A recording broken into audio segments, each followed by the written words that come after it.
राधे राधे, जय श्री कृष्णा। मैं सीमा सिंह बड़ों को चरण स्पर्श, छोटों को प्यार और बराबर वालों को तहे दिल से नमस्कार करती हूँ।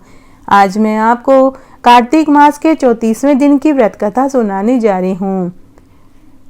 पीपल का पेड़ शनिवार को छोड़कर बाकी दिनों में क्यों नहीं पूजा करनी चाहिए, यह बात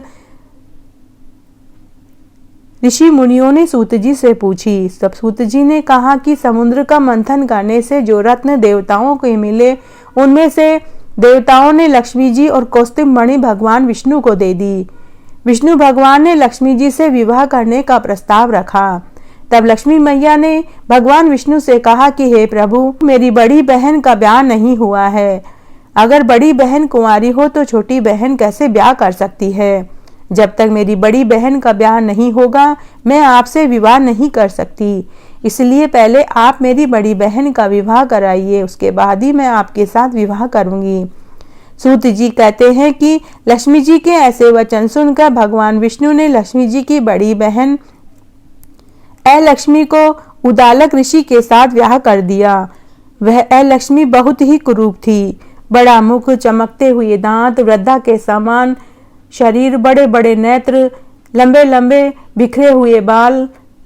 महर्षि उदालक भगवान विष्णु के आग्रह को टाल नहीं पाए और उन्होंने लक्ष्मी के साथ वेद मंत्रों की ध्वनि में विवाह कर लिया और विवाह करके वे अपने आश्रम में ले आए। आश्रम में पहुंचने के बाद जब लक्ष्मी ने देखा कि आश्रम में वेद मंत्रों की ध्वनि गूंज रही है, हवन और यज्ञ हो रहे हैं, सारी तरफ शांति है, यह देखकर लक्ष्मी बहुत दुखी हो गई।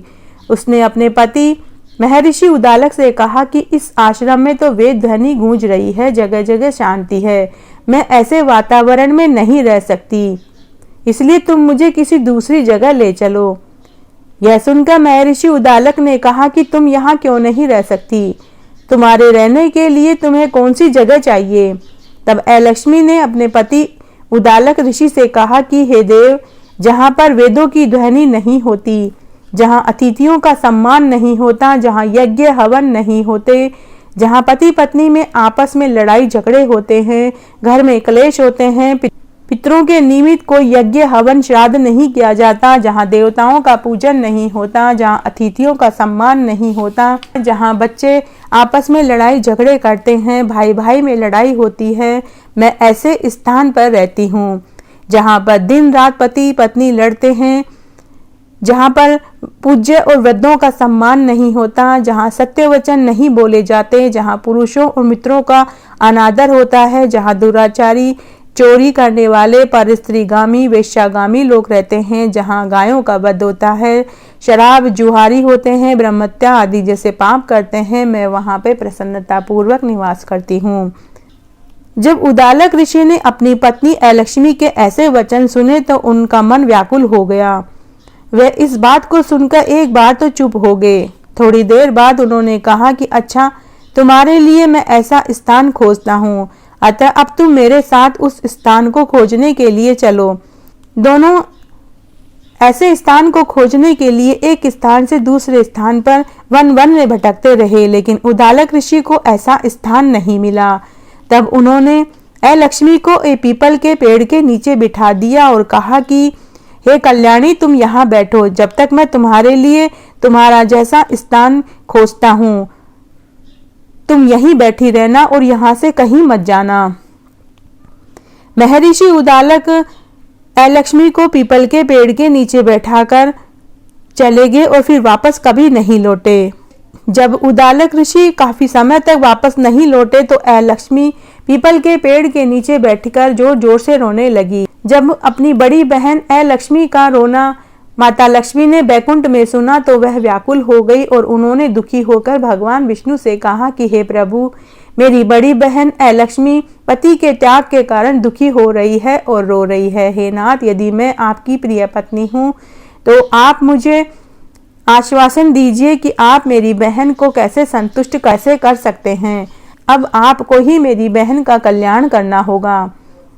माता लक्ष्मी की बात सुनकर भगवान कृपा सिंधु लक्ष्मी को साथ लेकर पीपल के पेड़ के पास गए, जहां पर लक्ष्मी बैठी रो रही थी। भगवान विष्णु ने लक्ष्मी को आश्वासन दिया कि हे लक्ष्मी, इसी पीपल की जड़ में तुम सदा के लिए निवास करो, क्योंकि मेरे ही अंश से यह उत्पन्न हुई है और इसमें मेरा निवास रहता है। प्रतिवर्ष गृहस्थ लोग तुम्हारा पूजन करेंगे, उन्हीं के घर में तुम्हारी छोटी बहन भी निवास करेगी। स्त्रियां सुहाग की पिटारी से, दूध दही से तुम्हारा पूजन करेंगी। मनुष्य फूल पुष्प दीप गंध से तुम्हारी पूजा करेंगे, तब लक्ष्मी जी उन पर प्रसन्न होगी।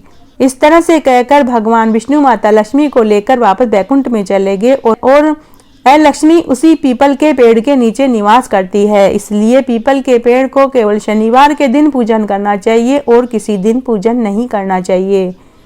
सूत जी कहते हैं कि भगवान श्री कृष्ण, सत्यभामा तथा पृथु और नारद जी का संवाद तुमको मैंने सुनाया, जिसके सुनने से मनुष्य के सारे पाप नष्ट हो जाते हैं और उन्हें मरने पर बैकुंठ की प्राप्ति होती है। सूत जी की बात सुनकर शौनकादि ऋषि थोड़ी देर के लिए प्रसन्न चित्त से वहीं बैठ गए और बाद में श्री बद्री नारायण के दर्शन करने के लिए चले गए।